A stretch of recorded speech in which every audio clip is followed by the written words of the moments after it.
कार्तिक मास महात्म्य 17वां अध्याय। श्री सूत जी बोले, हे मुनिगणों, एक बार श्री नारद जी ने समस्त वेदों के ज्ञाता व्यास जी से पूछा कि हे व्यास जी, ब्रह्मचारी, गृहस्थ, वानप्रस्थी और सन्यासी, इन चारों आश्रमों में गृहस्थ आश्रम को ही श्रेष्ठ क्यों माना गया है? इस संबंध में जानने की मेरी प्रबल इच्छा है। यह सुनकर व्यास जी ने कहा, हे महर्षि, आप तो स्वयं ज्ञाता है, फिर भी आपने पूछा है तो मैं बताता हूँ। जैसे सभी नदियाँ समुद्र में आश्रय पाती है और जैसे जीव माता का आश्रय पाकर जीवित रहते हैं, वैसे ही भिक्षुक, सन्यासी, ब्रह्मचारी, यात्री, विद्यार्थी और जीविका से रहित व्यक्ति गृहस्थों का आश्रय पाकर सुख पाते हैं। इस संबंध में मैं तुम्हें एक प्राचीन कथा सुनाता हूँ, सुनो। प्राचीन काल में उत्तानपाद नामक एक राजा था, जिसका उत्तम नामक एक पुत्र था, जो बड़ा ही बलवान किंतु मदिरा पान का व्यसनी था। उसकी स्त्री का नाम बहुला था। राजा उत्तम अपनी पत्नी बहुला से अत्यधिक प्रेम करता था। एक बार राजा उत्तम ने वेश्या का नृत्य देखते हुए मदिरापान किया और अपनी पत्नी से भी मदिरा पीने की जिद करने लगा, किंतु उसकी पत्नी ने ऐसा करने से स्पष्ट इनकार कर दिया। इस पर राजा उत्तम ने क्रोधित होकर उसका त्याग कर दिया और वन में छुड़वा दिया। किंतु जब वह मदिरा के प्रभाव से मुक्त हुआ तो उसे अपने किए पर बड़ा पछतावा हुआ, किंतु अब रानी का वियोग सहने के अतिरिक्त और किया ही क्या जा सकता था। इसके उपरांत उसने दूसरा विवाह नहीं किया और रानी के वियोग का दर्द हृदय में लिए राजकाज के कार्यों में लीन हो गया। एक दिन एक ब्राह्मण उसके पास आया और बोला कि हे राजन, मैं बेहद दुखी हूँ। किसी ने मेरी स्त्री का हरण कर लिया है, अब आप ही उसे ढूंढ कर लाओ। यह सुनकर राजा ने कहा, हे ब्राह्मण देव, मैं भला उसे कैसे ढूंढ कर ला सकता हूँ? मैं तो यह भी नहीं जानता कि तुम्हारी स्त्री को कौन किस दिशा में और क्यों ले गया है। तब ब्राह्मण बोला, राजन, आप प्रजा से कर के रूप में उसकी आय का 6वां भाग लेते हैं, अतः प्रजा की रक्षा करना आपका कर्तव्य है।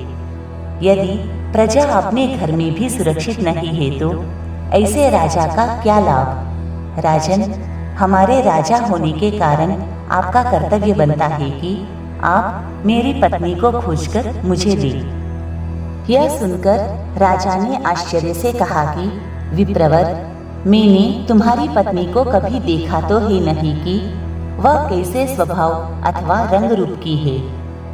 तब ब्राह्मण ने बताया कि हे राजन, वह कठोर वचन बोलने वाली, कर्कश स्वभाव की तथा कुरूपा है। मैं उसकी निंदा नहीं कर रहा, बल्कि उसकी पहचान बता रहा हूँ, क्योंकि वह जैसी भी है मेरी अर्धांगिनी है। तब तो राजा का आश्चर्य और भी अधिक बढ़ गया। उसने कहा कि हे ब्राह्मण देव, जब तुम्हारी स्त्री ऐसी कुरूपा और कठोर स्वभाव वाली है तो क्यों तुम उसे दोबारा पाना चाहते हो? दैव योग से उससे तुम्हें छुटकारा मिल गया है। अब कोई सुंदर और सुभाषिनी स्त्री से विवाह कर लो।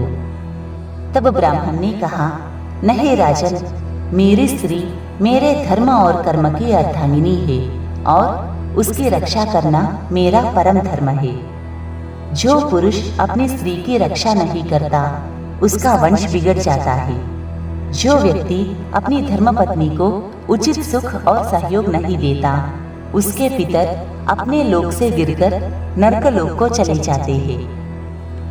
ब्राह्मण के ऐसे वचन सुनकर विवश होकर राजा ने स्वयं ही उसकी पत्नी को खोजने का निर्णय लिया और ब्राह्मण को आश्वासन देकर विदा करने के पश्चात रथ पर सवार होकर चल पड़ा।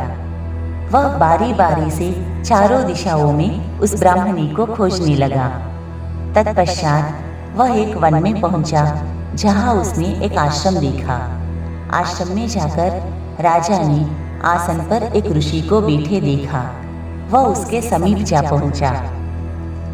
ऋषि ने भी राजा को देखा, मगर आश्चर्य की बात है कि राजा को देखकर भी ऋषि ने उसके किसी प्रकार के आदर सत्कार का उपक्रम न किया। उसके मनोभावों को समझकर त्रिकालग्न ऋषि बोले कि मैं जानता हूँ कि तुम राजा उत्तानपाद के पुत्र हो, मगर यहाँ किस कारण से आए हो? यह सुनकर राजा ने आश्चर्य से कहा कि हे महामुनि, एक ब्राह्मण के घर से कोई उसकी स्त्री का हरण करके ले गया है। मैं उसी की खोज में निकला हूँ, मगर आपने ना तो मुझे अर्घ्य दिया और ना ही किसी प्रकार का आदर सत्कार किया। इसका क्या कारण है?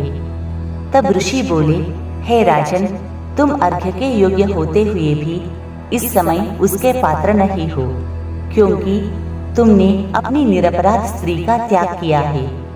यदि स्त्री का धर्म पति की तन-मन से सेवा और उसकी आज्ञाओं का पालन करना है, तो पति का भी कर्तव्य है कि वह उसका यथोचित सम्मान करे। जहाँ स्त्रियों का मान होता है, वहाँ देवताओं का वास होता है। कहा भी गया है कि यत्र पूज्यते नारी तत्र बसति देवो। हे राजन, इसके विपरीत जहाँ नारी का अपमान होता है, वहाँ कभी सुख शांति नहीं रह सकती। इतना सुनकर राजा का सिर लज्जा से झुक गया। तत्पश्चात वह बोला, भगवन, आपने मेरी आंखें खोल दी। अब कृपया मेरा मार्गदर्शन करें। अपने से पहले मैं उस ब्राह्मण के लिए चिंतित हूँ। आप कृपा कर यह बताइए कि उस ब्राह्मण की स्त्री को कौन हरकर ले गया है, क्यों हरकर ले गया और इस समय वह कहाँ और किस दशा में है? तब ऋषि ने ध्यान लगाकर बताया कि हे राजन, आदिति का बलाक नामक राक्षस पुत्र उस ब्राह्मणी को हरकर ले गया है। उसने उसे उत्पलावर्त वन में रखा हुआ है। अब तुम उसे ढूंढकर ब्राह्मण से उसका संजोग कराओ। यह सुनकर राजा ने उन्हें प्रणाम किया और रथ पर सवार होकर उत्पलावर्त वन में जा पहुंचा। वन में उसकी दृष्टि एक स्त्री पर पड़ी, जो एक वृक्ष के नीचे बैठी बिल्वफल खा रही थी। उसका रंग रूप और नयन नक्श ठीक वैसे ही थे जैसे ब्राह्मण ने बताए थे। अतः उसे देखते ही राजा ने पहचान लिया कि यही उस ब्राह्मण की स्त्री है। उसके निकट जाकर अपनी शंका के समाधान हेतु राजा ने पूछा कि हे कल्याणी, तुम कौन हो और इस वन में क्यों आई हो? तब उस स्त्री ने कहा, हे राजन, मैं अतिरात्र की पुत्री और विलास पुत्र की पत्नी हूँ।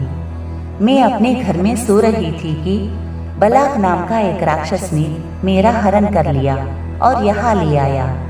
यहाँ लाने के बाद ना तो उसने मुझे किसी प्रकार का कष्ट दिया और ना ही मेरा सतीत्व नष्ट करने की चेष्टा की। इतना होने पर भी हे राजन, मैं अपने पति के वियोग के कारण बहुत दुखी हूँ। तब राजा ने पूछा, हे ब्राह्मणी, वह राक्षस कहाँ गया है? ब्राह्मणी ने बता दिया कि वह कहाँ है। राजा उस स्थान पर पहुंचा तो उसे देखते ही राक्षस उसके चरणों में गिर पड़ा और बोला कि राजन, कहिए, मेरे लिए क्या आज्ञा है? तब राजा तनिक क्रोध दर्शाते हुए बोला कि अरे दुष्ट निशाचर, तू उस ब्राह्मणी का हरण करके क्यों लाया? क्या तू उसके साथ विवाह करना चाहता है? वह तो अत्यंत कुरूप है। यदि तू उसे खाने की इच्छा से लाया है तो भी बता। तब उस राक्षस ने कहा, राजन, मेरे घर में अनेक रूपवती अप्सराएं हैं। उनके अतिरिक्त मैंने कभी किसी स्त्री से भोग की इच्छा नहीं की और ना ही मैं मांस भक्षण करता हूँ। मैं तो इस योनि में पूर्व जन्म के पापों का प्रायश्चित कर रहा हूँ। इस ब्राह्मणी के हरण का कारण यह है कि इसका पति राक्षसों को मारने का मंत्र जानता है। जब हम यज्ञ का अन्न ग्रहण करने जाते हैं तो वह हमें भगा देता है, क्योंकि अधिकांश यज्ञों का आचार्य वही बनता है। इसी कारण उसे दुखी करने के उद्देश्य से मैं उसकी पत्नी का हरण कर लाया हूँ, क्योंकि शास्त्रों के नियमानुसार स्त्री के बिना पुरुष को कोई भी धार्मिक कर्म करने का अधिकार नहीं है। इसलिए अब वह यज्ञों में आचार्य नहीं बनता। राक्षस की बातें सुनकर राजा को लगा कि पत्नी के संदर्भ में परोक्ष रूप से वह भी उसकी निंदा कर रहा है। मुनि ने भी स्त्री के त्याग के कारण ही मुझे अर्घ्य के योग्य नहीं माना। राजा को विचार मग्न देखकर राक्षस पुनः बोला कि हे राजन, मैं आपकी प्रत्येक आज्ञा का पालन करूंगा। आप आज्ञा दी, मैं क्या करूं? तब राजा ने आज्ञा दी कि तुम उस ब्राह्मणी को उसके घर पहुंचा दो, और फिर जब भी मैं तुम्हें याद करूं, तुम मेरे पास आना। आज्ञा पाते ही राक्षस ब्राह्मणी को लेकर चल दिया। उसके जाने के बाद राजा सोचने लगा कि मैंने अपनी निर्दोष पत्नी का त्याग करके बड़ा भारी पाप किया है। अब मैं ऐसा क्या कर्म करूं जिससे इस पाप की निवृत्ति हो? तब मन में विचार विमर्श कर राजा पुनः उसी मुनि के आश्रम में पहुंचा और उससे अपने मन की बात कही। यह सुनकर मुनि ने कहा, हे राजन, पुरुष के लिए स्त्री धर्म, अर्थ, काम और मोक्ष की देने वाली है। इतना ही नहीं, स्त्री के बिना लोक अथवा परलोक में कहीं भी सुख की प्राप्ति नहीं होती। स्त्री भले ही कुरूपा, रोगी, मूर्ख, दरिद्र अथवा बुरे स्वभाव की क्यों न हो, पुरुष को उसका सम्मान करना ही चाहिए। यह सुनकर राजा ने कहा, मुने, पत्नी को त्यागने का यह अपराध तो अब मुझसे हो ही गया है, किंतु अब आगे का मार्ग बताइए कि इस पाप का प्रायश्चित किस प्रकार हो सकता है। मैं ऐसा क्या कर्म करूं जिससे मुझे इस पाप से मुक्ति मिले? तब ऋषि ने कहा, हे राजन, तुम्हें अपनी पत्नी से क्षमा मांगनी चाहिए। तब राजा ने कहा, किंतु मैं तो यह भी नहीं जानता कि वह कहाँ और किस स्थिति में है, जीवित भी है अथवा। यह सुनकर मुनि ने बताया, हे राजन, तुम्हारी स्त्री जीवित है और नागलोक में है। उसे अकेली वन में विचरते देखकर शतापात नामक नाग उसे अपने लोक ले गया, जहाँ उसकी नंदा नामक कन्या ने उसे घर में छिपा रखा है। तुम्हें उसे वहां से मुक्त करवाना होगा।